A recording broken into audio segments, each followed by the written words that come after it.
I'm Chris Tinsley, a second-year student here at MIT, and it's my pleasure to welcome today's panel, The Sports Learning Curve, Why Teams Are Slow to Learn and Adapt. On today's panel, we have Daryl Morey, GM of the Houston Rockets, Bill James, baseball historian and statistician, and Sashi Brown with Monumental Basketball. Moderating today's panel will be Richard Taylor, Nobel Prize-winning economist and professor at Chicago Booth. This panel will run for approximately 55 minutes. We'll leave 10 minutes of that for Q&A. Please submit your questions via Twitter using the hashtag #SportsLearningCurve. With that, I'll leave it to you. Okay. There is? Okay. All right, so there's no monitor. So I'm in the click, but I will have no idea what I'm seeing. You can walk around. Yeah, there is that. Okay. All right, so let's see. All right, guys. There you go. All right. So let's go back. This is the team that's helped put this project together. And here's where we start. After 40 years or so of me beating them over the head, economists are starting to accept the idea that consumers are dumb and investors are dumb, and certainly GMs are dumb. But firms are thought to be smart. And firms are thought to still maximize profits. And the argument they give is something about competition, because if they weren't smart, then somebody else would drive them out of business. And there's a quote from my late colleague, Gary Becker. It doesn't matter if 90% of people can't do the complex analyses required to calculate probabilities. The 10% of people who can will end up in the jobs where it's required. So the question for the day is, are owners, general managers, coaches, and gurus in professional sports in Becker's 10%? So here's the outline, what I'm going to talk about today. 2 examples each from baseball, basketball, and football. Stuff that we analytics types think teams have historically gotten wrong. And I'm going to show you some graphs about whether they learn, and if so, at what speed. So let's start with sacrifice bunts. There's the book. Nobody knows who wrote the book, but whoever wrote the book was an idiot. And so the book says that you get a man on first with no outs in a close game, you ought to sacrifice him over to second base because that will increase the chance of scoring exactly 1 run. Now, some better books have shown that that's actually not such a great strategy, because even when it succeeds, expected runs scored are about the same. And especially now, most Major League Baseball players don't know how to bunt. So it's basically a bad idea. The same is true for steals. Unless you're really good at steals, you have to be like a 75% success rate to be adding value with stolen bases. So the question is, do teams learn? So here's a graph. Well, the animation here, that kind of ruins my joke. But you can see this is the graph of the bunt rate in baseball. And you can see I put in some key moments in history. I asked Bill what was the first edition of the Baseball Abstract that was read by more than 100 people. And he said 1978. And you can see when that happened, basically nothing happened to bunts. Although then there was 1 year when it fell, but then it started climbing back up. Then we had Michael Lewis's book published in 2003. You can see again, bunts go up and then kind of stay there. Then we seem to have some miraculous learning, and that's 2011 is when the movie of Moneyball came out. So apparently Brad Pitt is the only person that can convince baseball. And your wife. Well, movies are, you guys are all jealous, but okay, so steals, the blue line is steals. And again, actually, you see sort of the same turning points. Like, again, the movie seems to have caused a sudden drop in the steal rate. The red line is the success rate. So in no year were steals successful 75% of the time, but they are trending up. So it looks like now their steals are not completely stupid and they're infrequent. Basketball, we're going to talk about three-point shooting, Daryl's favorite topic. Here's my favorite stat. Larry Bird had a lifetime shooting percentage from the three-point line of .376. He got 1.9 shots per game. James Harden has exactly the same shooting percentage. Oh. Daryl, using an HP calculator, figured out that 0.4 times 3 is greater than 0.5 times 2. And even 0.376, that works. And Harden takes 10 shots a game. So remember, Harden is about as good as Larry Bird was, but he gets 5 times more shots. Now, the league has sort of figured this out, but it took a really long time. We stole this graph from someone's named Stephen Shea. Thank you. It's slicker than my team could produce. But here are 2 graphs from us. The key, the one on the left, the line that's sloping up pretty fast is the number of three-point attempts. The interesting thing is the line that's the same color, some sort of light orangey thing, is completely flat, which illustrates an interesting thing, which is that you have been able to increase the number of three-point attempts a lot without decreasing the success rate hardly at all. Now, 2-for-1s. Daryl is obsessed with this. When I go to a game, he starts screaming, 2-for-1! So you guys all know what a 2-for-1 is. So do teams take advantage of this? So this is a plot since 2004. The top line is the team that does this best. The yellow line is the team that does it worst, and the one in the middle is average. You can see there, if you squint, there's a little bit of a trend. Here's the result of Daryl's obsession. That's the Rockets. Very good. So yeah, that's good. You know, you're as good at this as anybody. You know, I don't know what you think you'd really want, but So, football. Bill and I were at a conference in 2003 in Scottsdale, which I claim was the origin of this conference that Daryl doesn't pay us anything for. But David Romer presented an early draft of his 4th down paper at that conference, and it was interestingly called, Do Firms Maximize Evidence from Professional Football? And the bottom line is teams punt too much. And everybody in this room knows that. Brian Burke, who was just on the previous panel, has extended that analysis. The question is, have teams learned?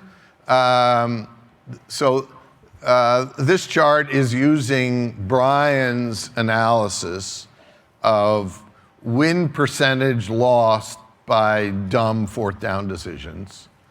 And this is for every fourth down play. This is just for plays inside the 50. And you can see there is some learning. And although last year there seemed to be a little bit of regression, this is inside the 10. And I'll leave it to you to decide which one of these should be easier to figure out. So there is some learning, but for a long time, although every team had one geek who read David Romer's paper and then later followed Brian Burke, teams didn't seem to be paying very much attention. Finally, and I will go through this in a little more detail because there may be one or two of you who have not read our paper. Cade Massey and I wrote a paper about the NFL draft.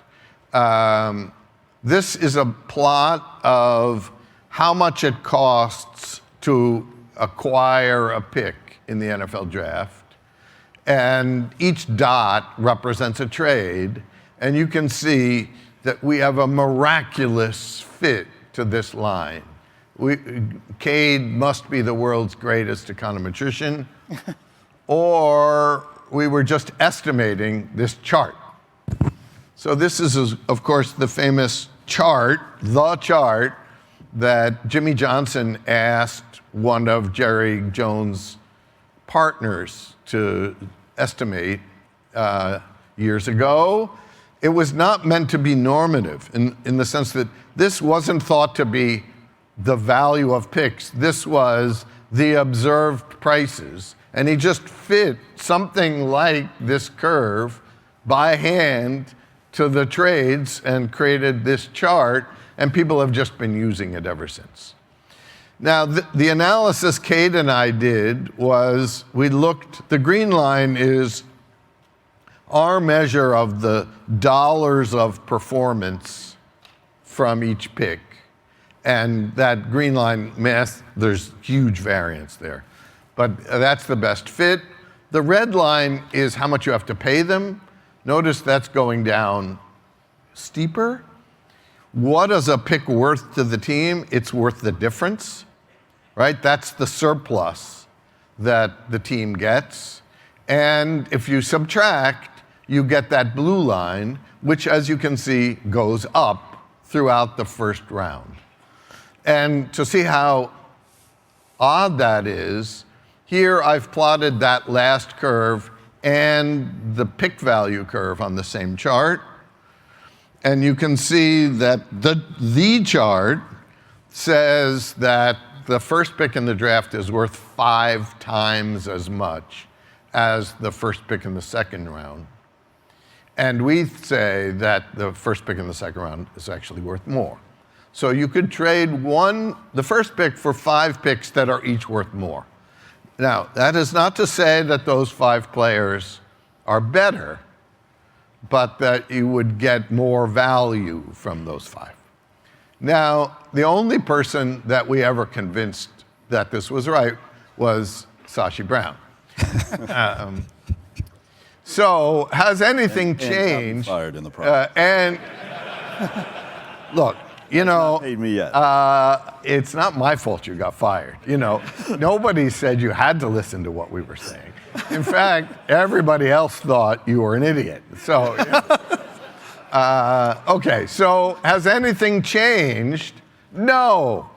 This is a new estimate of the value of picks, and we just put the chart on. This time we didn't estimate it. We just plotted the trades against the chart, and you can see teams, and Sashi can attest to this, teams use the chart as like a price list. Oh, you want the second pick, then you gotta give us 2,600 points. And that's the asking price, and it seems like teams Teams don't trade unless somebody's willing to pay up the retail price, although we say that price is too high. Now, that steepness would only be justified if teams are really good at picking players. Are they? Well, Cade and I estimated, back with our data, that across the entire draft, we have this better than the next guy statistic. Take all the edge rushers, put them in order. What's the probability that the nth guy is better than the n plus first? And we got an answer of 52%. So the league is slightly better than coin flipping. In the first round, they're slightly better than that, 56%. Now, my crack team has re-estimated that using wins against replacement. This is what we get. Again, for the whole draft, 52%. It's slightly higher in the first round, and it varies a bit by position, but it's not easy for any position. Okay, so that's my talk. One conclusion is, yes, teams learn. In the case of baseball, we're talking 4 decades. Is it that Bill is just a bad communicator or something else? So why does this happen? I don't know, although I have some thoughts. But my distinguished panel will opine, and we'll start with Bill. So we'll go in order of the sports I talked about: baseball, basketball, football. Bill. Well, there are a lot of different reasons. One is that many times, analysis teaches you a different thing than playing the sport teaches you. A really common thing is if a move works 51% of the time, people think it's a good move. But if it works 51% of the time, but the cost of failure is 3 times higher than the payoff for success. But if it maybe not 51% of the time, but if a move works 60, 70% of the time, people are going to think it's a good move, and you can't convince them based on logic that it's actually not a good move, despite the fact that it usually works. That's actually what kept the sacrifice bunt going for all those years. It usually works, right? So there's that kind of analysis. Another key thing, though, is that in order for the general manager to make a good decision, the lowest person in the organization has to kind of understand what's going. I mean, the decisions that the in baseball at least, the decisions that the general manager can make are limited by the decisions that the scouts have made, the decisions that the coaches have made. So in order for the organization to turn a corner, you have to get all 4 wheels working together, and it's not 4, it's 400, So it takes a long time to reach the point at which there's a depth of understanding throughout the organization that supports a good decision being made at the top of the organization. That'd be my best explanation. And the other thing is people are stupid. Let me write that one down. Oh, all right. Speaking of Darryl.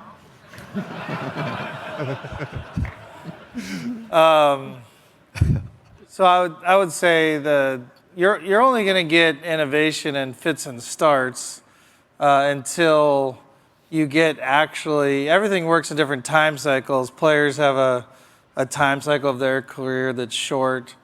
Coaches have a shorter time window than GMs, and then finally owners. You don't get a consistent upward trend, I think, in change in a sport until you get ownership level buy-in and conversion.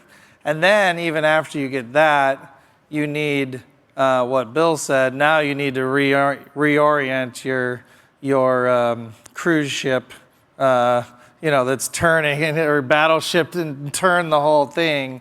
So it takes more time than it should. I'll give an example. So Coach D'Antoni, who is in Phoenix, and many people, I think, understood the power of the three-pointer. It isn't hard to do that math. I think people they weren't comfortable coaching it. It was seen as a gimmick because it was just added in. It would be like, in the big three right now, they have a 4-point shot. It's a gimmick, and so that was how the three-point line was treated initially. But the best example I've heard is Mike D'Antoni in Phoenix, winning 60 games multiple times, unquestionably one of the best teams in the league, unquestionably has a chance to win the title and almost did multiple times. He describes to me this slog of resistance that he went against, which was not only the media, which I think people see and perceive and is real because it permeates everything, but also his own players. The players, it's like a reinforcing effect. They read the media, so that sort of seeps in, and then the players are, maybe reading that, and because they happen to lose, you can lose to a playoff team any number of ways any given year, and they lost to the Spurs and some other teams that maybe were playing, you'd call more traditional, and basically they bought into a narrative form that their only way to win was they had to have a post player. And Mike talks about this as the end of his Phoenix time. Even he bought off on, we have to trade for Shaq. That's our only chance to win. And it was basically taking his Ferrari that he had built with Steve Nash and Amari, and basically throwing a big boat anchor on the back, and all of a sudden it didn't work as well. And it obviously he came to the Rockets, and here there's been alignment. He'll say, I think we should do this and that, and we'll be like, yeah, do that, but do it all game. Do it more. And so it takes not only an innovator like Mike, but also an ownership level buy-in all the way down like we have to have it all come together. And then it takes great success, which we haven't had, and we haven't had the ultimate success, but Golden State has with very similar approach. And once you have that, everyone sort of sees they're going to have to catch up, essentially. Sash. Thanks. I would agree. I think Daryl and Bill hit it. I think there has to be an organizational commitment up and down, starting from ownership, right down through your manager, general manager, and coaching staff, and hopefully to your players and support staff as well. And that doesn't exist most places, to be frank, and even the dialogue around how we want to make decisions is lacking. And so I think there's a lot of quality information out here, but the other thing I'd add to the discussion is I think how we present information is really critical. When you're bringing an ownership group into these decisions, into this information, I think the manner in which, and it's particularly relevant, I think, for this conference to understand the manner in which we introduce that information so that it can be a collective work. And I listen to a lot of panelists, and I think this is becoming more top of mind for folks that are leading research groups and analytics groups and teams, that the how we present is as important as the what. How much has it hurt the movement that Billy Beane has been unlucky in the playoffs? Or is it really the case that analytics just doesn't work in the playoffs, as Daryl is often told? So, I mean, if Billy had managed to win a World Series, how much would that have helped? It helped with the time frame. That shortens the time frame of general acceptance, because an awful lot of people in the general public evaluate what you're doing by the World Series winner. But the growth of the analytics community, the fact that there are all you guys here now, that to an extent, the things that you guys learn and the things that you guys know permeate the general culture, because you call talk show hosts and try to straighten them out. And to an extent, you make the general culture less relevant, because there is a sophisticated culture that has a better handle on the issues.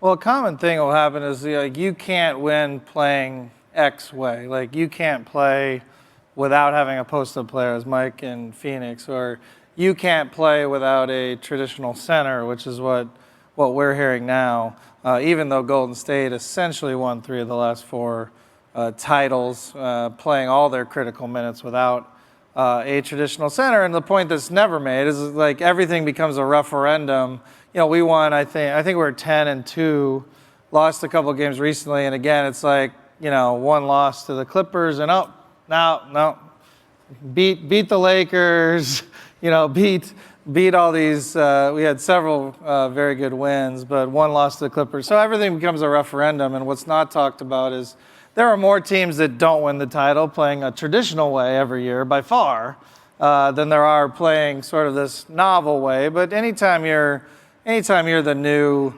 change out there, it's you know, media whack-a-mole where, you know, if you pop your head out there, they're ready to pop it. You think again that the fact that Golden State managed to win 3 championships, taking a lot of threes, is a part of the explanation for that curve shooting up? Absolutely. And sort of discounting the fact that they had 3 of the best players in the league on the same team. And I think that's the reasonable counter-argument to all this. Like, I mean, players still matter way more than the style of play in our sport. It might be true of others. So, I mean, they unquestionably had like 4 or 5 of some of the greatest players in NBA history on one team. And so they probably could have won playing a different style as well, just to be. But the fact they're playing that way does, you know, people copy what is ultimately perceived to be the most successful. I feel like I'm stealing Sasha's time, but in baseball, in 2015, the Royals won the World Series, and they had 3 relievers who had ERAs around 1, right? So you get, if they're in the game after 6 innings, you've got 3 innings of shutdown relief, and your chances of winning are really good. Well, the next year, everybody's talking about, we're going to do this the Royals way. Yeah, right. You're all going to go find 3 relievers who have ERAs of 1, right? It doesn't work that way. You have to work with the town you're there. And the other example is, people still say that the a power-based offense doesn't work in postseason, when the data clearly shows that it works better in the postseason than it does in the regular season, because there are fewer scoring events. So the hitting home runs to score your runs works better in the postseason. I mean, the Yankees have won several times using that strategy, but people still say that. It doesn't change what people say. Yeah, I think that the result orientation is an opportunity for most of us. You and I talked about this a bit yesterday, but you know, what Daryl's done certainly in basketball has been a great lesson for us. And it takes a lot of courage because until you win a championship, if that's the goal, which it is for all of us, you're not going to get that affirmation. But the reality is the underlying process that he's put in place and the learnings are tremendously valuable for all of us. And I think he hit the nail on the head. Is the notion that we're going to judge an analytics-based approach fairly is something that we all have to get over. It's just not going to happen. Sasha, are you surprised at all that the new chart looks exactly like the old chart? Was it your experience that the chart comes up in the conversation and that's sort of the way it's framed? It's like the asking price? Yeah, it governs. And there's not a lot of, I mean, you wrote nudge, right? So there's not a lot of consequence to moving off the chart, or not moving off the chart, rather. So in football, we set out in 2016 with a decimated young pipeline of players. And in the NFL, that's your key. I mean, that's your lifeblood for any roster. And we had very few young players on our roster, an old and expensive and bad team coming off a 3-13 season. And we wanted to try to create additional draft picks. We set out to try to create about another draft and a half over about 2 or 3 years. And by the end, we were we had created almost 2.5 extra draft classes by selling into the arbitrage opportunities that you just described on the screen. So we loved it, going by the chart as a seller. I remember. Yeah, yeah. Well, I have a question, Sashi. So the Patriots have been wise to the inefficiencies of this chart for a long time. You guys in Cleveland while you were there. My perception is Philly. I could be wrong. So you have like a cadre of teams. That's not enough to change the chart, I guess. Is it? I mean, or because they're all just sitting on the sell side, it doesn't show up. Yeah, well, so one correction. First of all, the Patriots never have one of those top 5 picks because they win. So we haven't observed what they would do if. And there's no, to geek out on the economics, there's no arbitrage opportunity. You can't sell that pick short. And the Patriots, the arbitrage move they do explicitly take advantage of is trading this year's picks for next, which is a gold mine. But since they're drafting at the bottom of the first round, yeah, they may be willing to go a little bit into the second round, but they've traded up a few picks as well. And I would say that one draft that Sashi pulled off stands out. There was never anybody else that did that. And we've seen a couple situations, like when Sashi handed over, what was it, 2 firsts and 3 seconds, and a successor just spent them all. And the Raiders this year had a similar situation, and they just spent them. If you have all those draft picks, you can have them in perpetuity. And nobody's patient enough.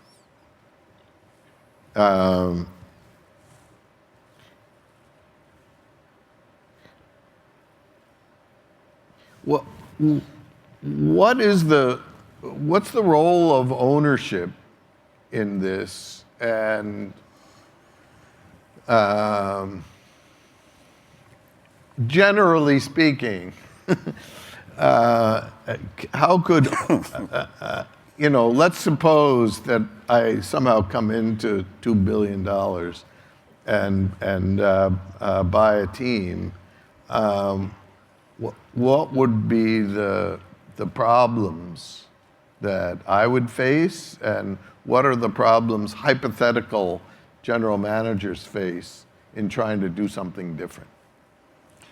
Well, different in different sports, but I think, finding a real, we said at the outset, having a commitment organizationally to make sure that you have robust information supporting your decisions and processes that fully integrate data and analytics into them, rather than have that be a separate cadre of people that come into the room at a certain time and leave during key decisions, but truly integrate in commitment to and commit organizationally from an ownership level down. And there are some really good owners out here that I think that get this, and you're going to start to see those teams do really well, and you're starting to see many in baseball already flourish, but they're coming into the other sports.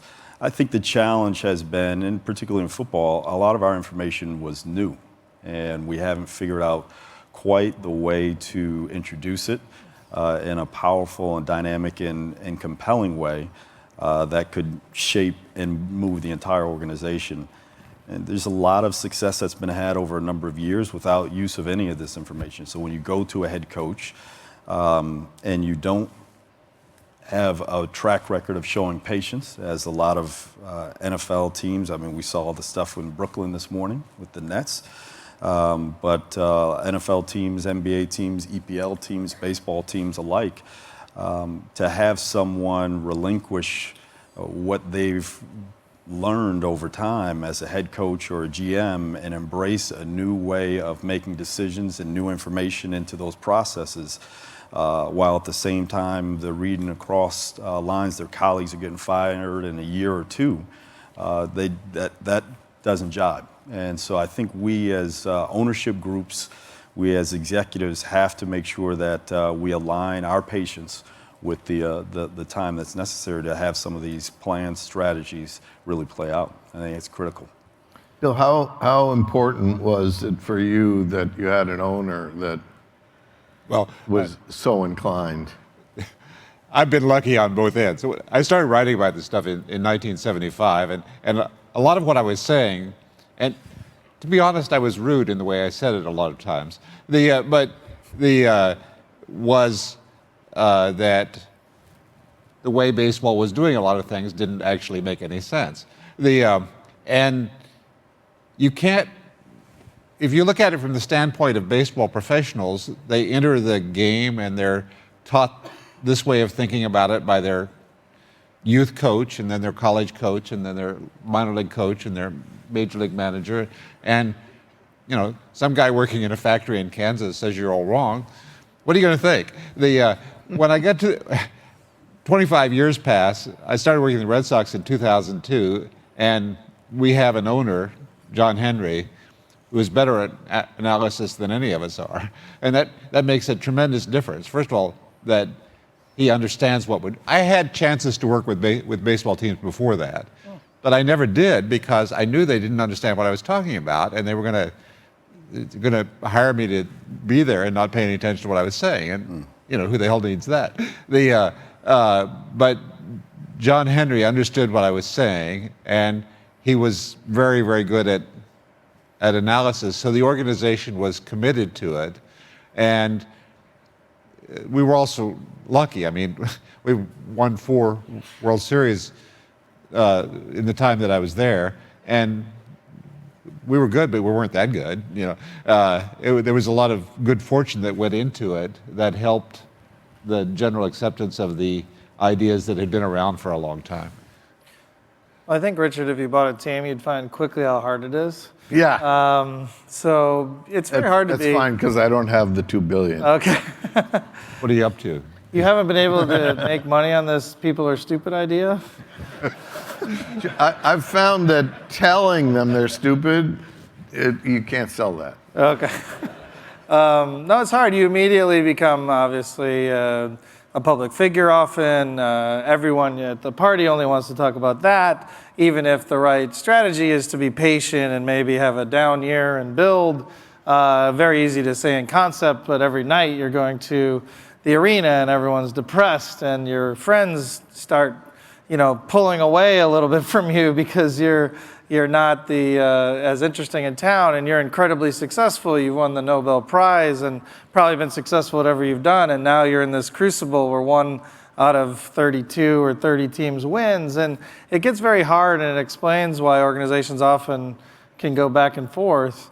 And even so I think that's I don't know if that was the crux of your question, but I'm not grading.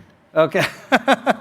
But I think that's where it's incredibly hard actually to do these patient things. It really is. And I've been fortunate, just like Bill, with Wick Grousbeck and then Les Alexander, now Tillman, that had owners that were very incredibly supportive. But so that's been positive. But it for sure isn't. Like, if you're trying to convert someone, that's a big challenge. So, the 6 examples I gave are sort of all old ones that maybe the 2-for-1 a little bit less, but old standbys.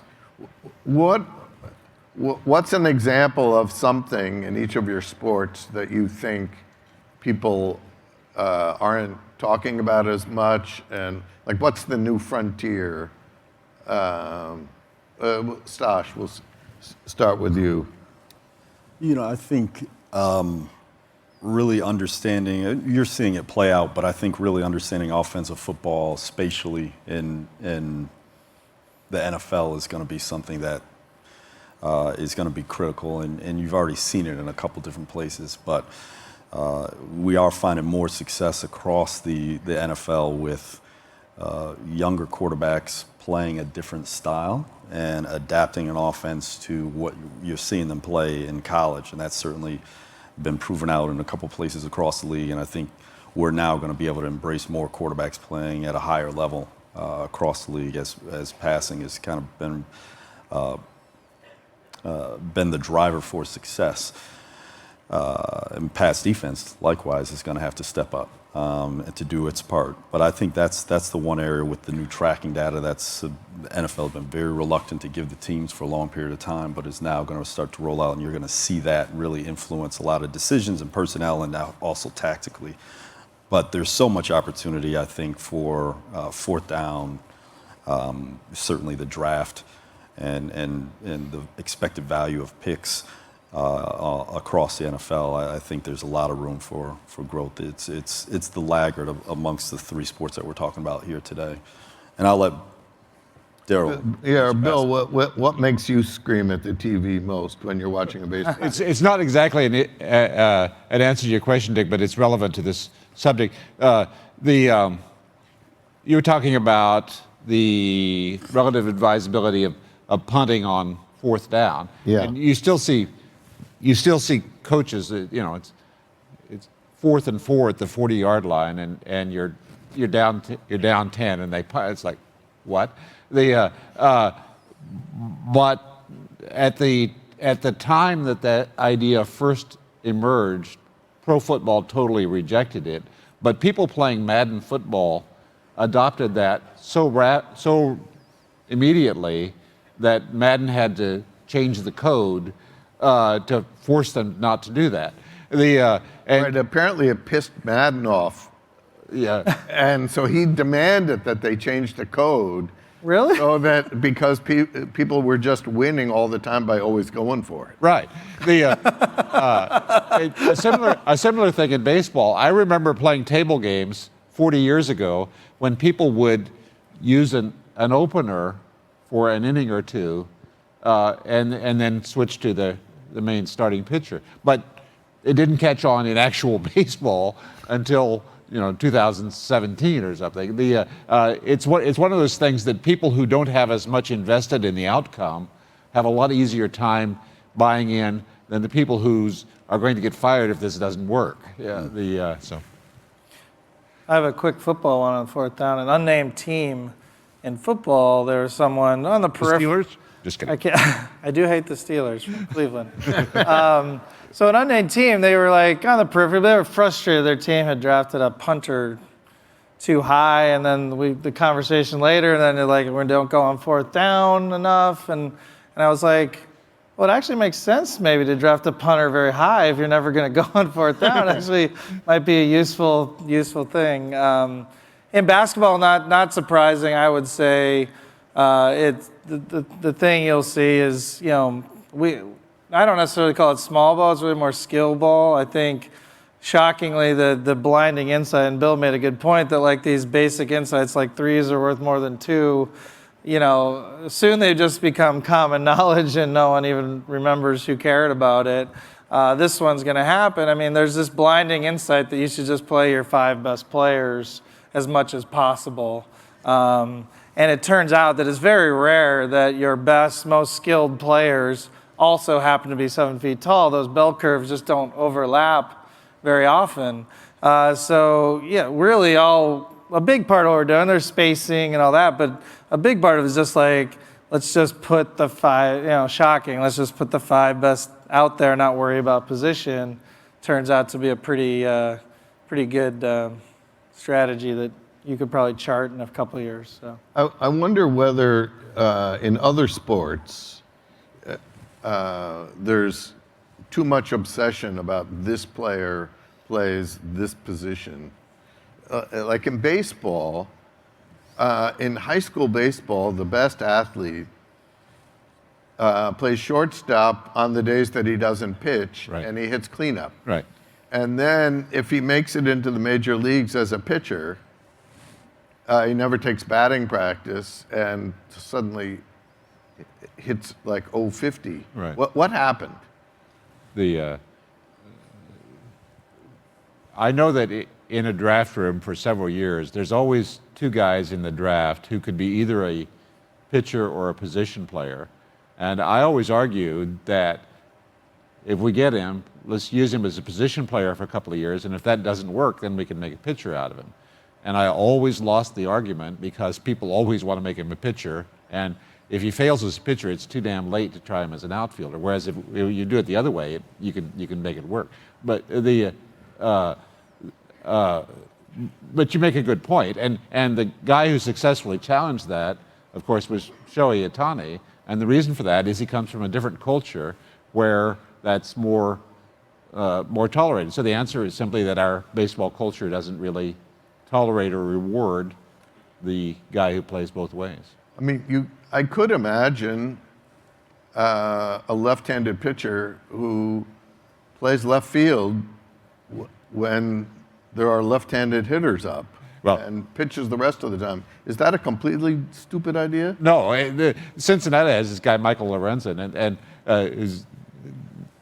he's a fun player. He can pitch and he can hit, and I don't really understand why they don't make more use of him, but this is the way it is. But you may remember the 2004 playoffs. The Yankees beat us in what appeared to be their third win in the playoff series. They beat us something like, we were behind like 18-2 or something.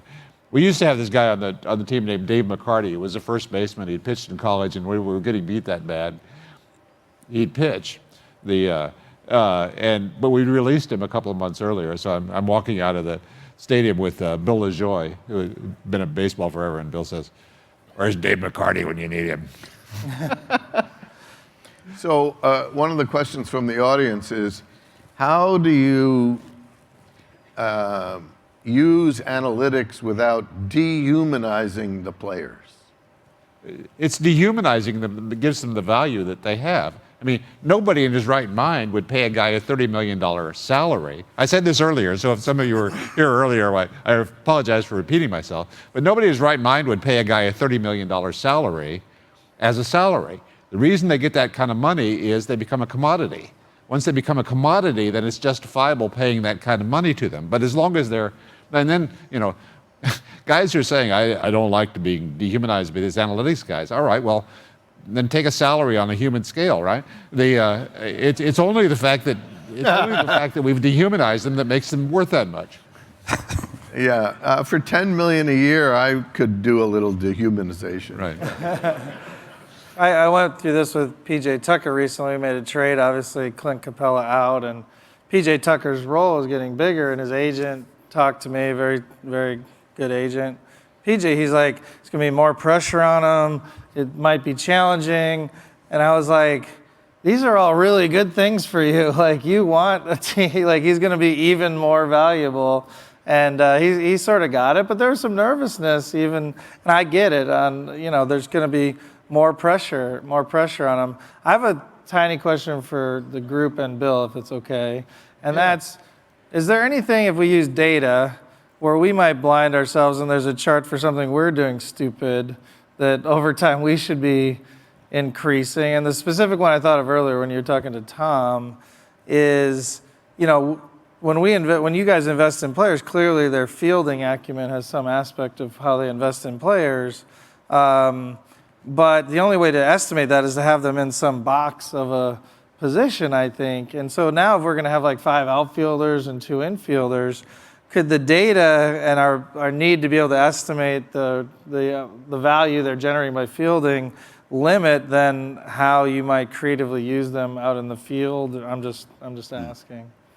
Yes, it definitely could. But it's a tremendous analytical challenge, and that's what prevents us from becoming obsolete, is that we have new problems that we don't understand. That would be my answer. Yeah, I would agree with that. I mean, I think when you step back from the game, it is the blend. And going back on the question before, I think we have to find a way, right, to communicate with our players and athletes. This is the forefront of the challenge. I mean, this data is here and it's coming. We have to find a way to communicate with our players and athletes so that they can understand. I mean, I believe is the new frontier. Not just the coaches, not just the front office, but also get the players to understand. You guys seem to be doing a great job. I'm not sure how the conversation with PJ exactly went. I know he can be an ornery son of a bitch sometimes, but good luck to you and continue. But we challenge ourselves to make sure that we have a lot of those conversations with our athletes at the Wizards and Mystics, and we'll continue to do that and find better ways to bring them into the discussion. A lot of things, real quick, come full circle back to this fielding thing, is that ultimately what people were trying to do, scouts and others in the past in most of these sports, was like get down to the raw skill level of these players and not necessarily like exactly the outcomes they generate. But as the games get more dynamic, fielders move around, we don't play with a traditional center, you actually need, your data really is trying to estimate the raw skill level of the players that they can be then deployed into different environments that might be changing. To what extent is part of the frontier player development and teaching? I mean, why are there still players in the NBA that can't make free throws? Can't you teach them either to wilt it up or... I think it's one of the great things because there are many people in the audience who can shoot free throws better than, you can do something better than a pro player. Right. And if you look, players absolutely improve their free throws over time once they get to the pros and even through college. So it does improve over time. Our skill level as a league has gone up over time. All those things are true, but you can still, and the reason is it turned, the other skills are more important and we're selecting for all those. And, certain larger players generally, the fact they can't shoot a free throw doesn't overwhelm the fact they have these very unique other skills. That's why you see the Chuck Hayeses of the world who can't shoot a free throw making the pros. So. But there is a more general question, which is how much can you teach somebody? And when you're selecting players, if there's a player who has flaw A, and he'll only succeed if he can improve that. Right. Which ones do you know, oh yeah, we can fix that, and which ones are fatal?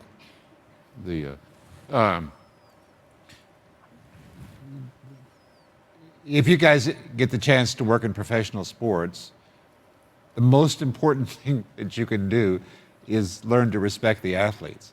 And sometimes athletes can be jerks, but the reality is you can't convince them of anything until you treat them with respect and until you learn to respect their viewpoint of it. Once you are able to internalize that, then you can sometimes move on. That's the best answer I can give you. Understanding, though, I think Dick is critical. I mean, we took a player at a high draft pick with the understanding that we thought we could teach him to run routes, and found that was something that we thought was well within our bailiwick and our expertise on our coaching staff. And within 6 or 7 weeks of camp and in the off season, the coaches were just done with him.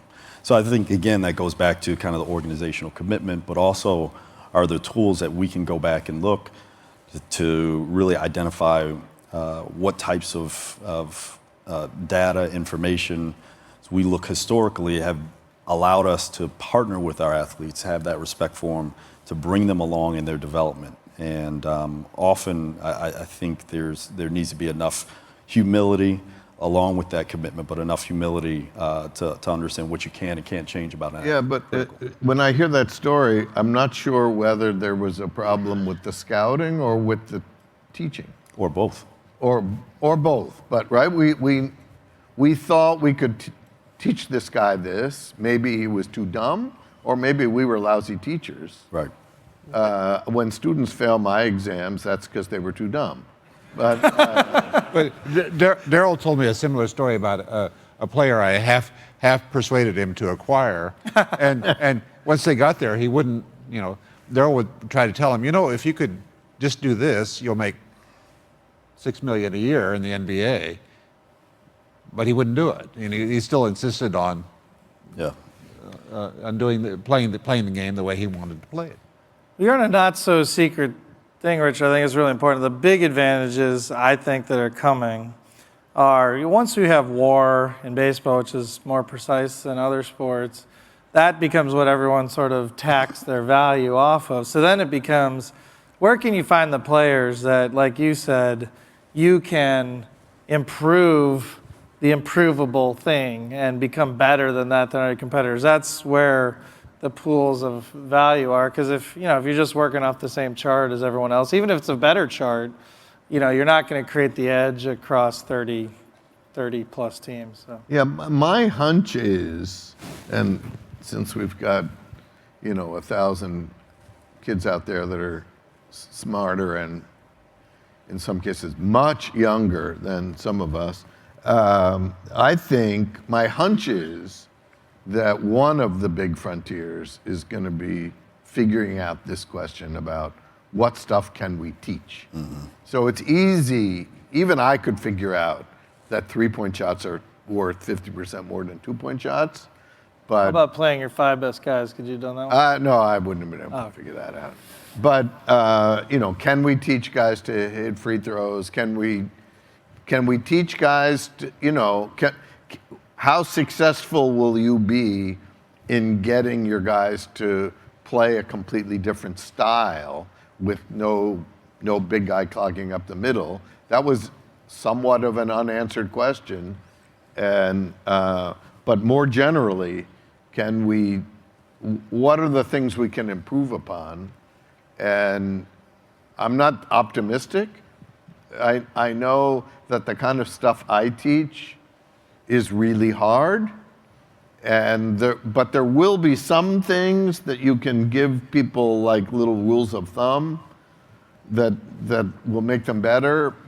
But I don't know what they are, especially in sports, and I think somebody should write some papers on that, and I'll make sure Darryl puts them on the program next year. So I think we've run out of time. Thanks to my panelists, and thanks to all of you for coming out.